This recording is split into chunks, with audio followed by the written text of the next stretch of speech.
Hey guys, universe के एक और एपिसोड में आप सभी का स्वागत है। वैसे तो ये चैनल डेडिकेटेड है मेनली एनिमे के ऊपर, लेकिन हमारा आज का वीडियो कुछ नॉस्टैल्जिक शोज और कार्टून पर होने वाला है जो बचपन में हम सबके फेवरेट थे। कार्टून में वैसे तो काफ़ी लाइट और फन टाइप एंटरटेनमेंट रहता है, पर इन्हीं कार्टून में बहुत से इमोशनल और हार्ट टचिंग मूवमेंट भी हैं जो कि बच्चों को इंपॉर्टेंट लाइफ लेसन सिखाने का काम करते हैं। कार्टून में ऐसे मूवमेंट्स रखने के पीछे मेकर्स का गोल है कि उनकी ऑडियंस सिर्फ किड्स तक सीमित ना रहे, बल्कि एडल्ट पीपल भी उनके शोज में इंटरेस्ट ले। तो इसलिए आज हम बात करेंगे ऐसे टॉप 5 मूवमेंट्स के बारे में। वीडियो को पूरा एंड तक देखना क्योंकि लिस्ट के कुछ मूवमेंट्स आज भी आपको इमोशनल कर देंगे। तो चलिए बिना किसी देरी के शुरू करते हैं।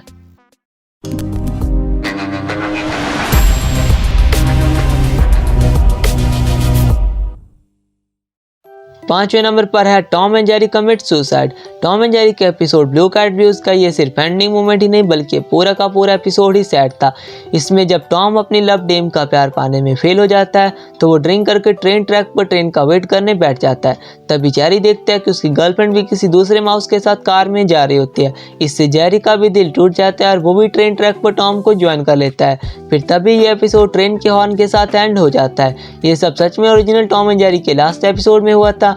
इस एपिसोड ने पता नहीं कितने ही लोगों को रुलाया, क्योंकि किसी शो के दोनों ही मेन कैरेक्टर्स को सुसाइड करते देखना ऑडियंस के लिए एक hardest and painful mental conclusion था शो का। इस वजह से ये मोमेंट हमारी लिस्ट में स्पॉट तो डिजर्व करता ही था। 4th पोजीशन पर है ऐश लीव्स पिकाचू।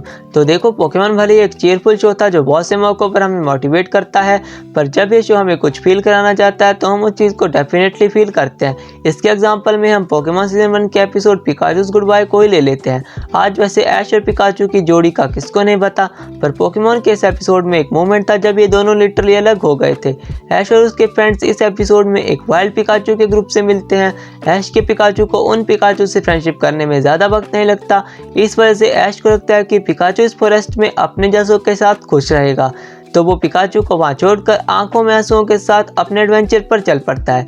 इस सीन को पहली बार देखने पर तो हर एक पोकेमॉन फैन की आंखों में आंसू आ ही गए होंगे, क्योंकि ये सीन था ही इतनी सैडनेस से भरा हुआ है। बट अल्टीमेटली एपिसोड के एंड में पिकाचू ऐश के साथ अपनी जर्नी को कंटिन्यू करने का डिसीजन लेता है, जो कि इस एपिसोड को एक हैप्पी नोट पर एंड करता है। तो मैं हमारे फेवरेट चाइल्डहुड शो बेन 10 के मोमेंट बेन सैक्रिफाइस को आखिर कैसे इस लिस्ट से बाहर रख सकता था। ये सीन इतना ज़्यादा एपिक था कि इसे डिस्क्राइब करने के लिए मेरे पास वर्ड्स ही कम पड़ रहे हैं। इस सीन में बेन खुद को सैक्रिफाइस करता है ताकि उसके अल्टीमेट ट्रिक्स में क्या 6 अल्टीमेट फॉर्म फ्री हो सके।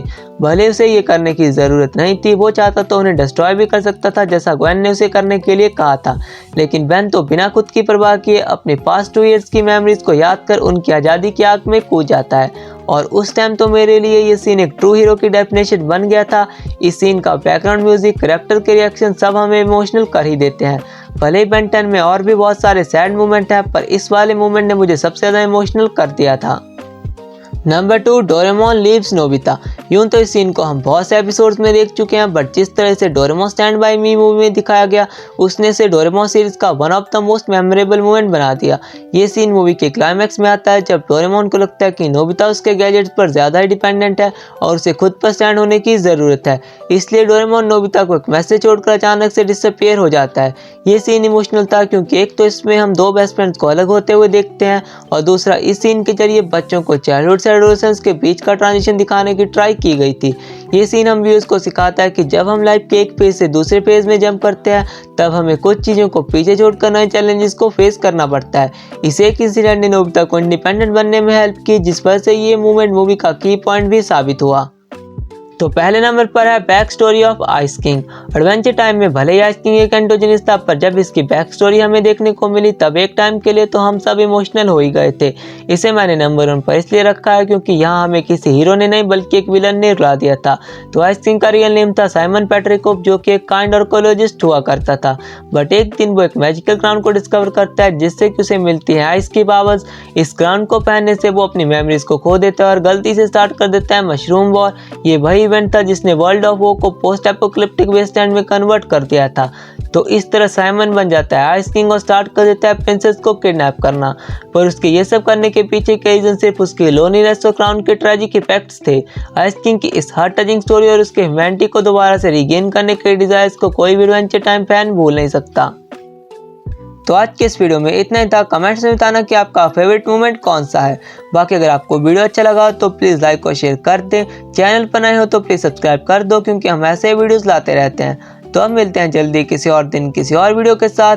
तब तक के लिए बाय बाय, सायोनारा।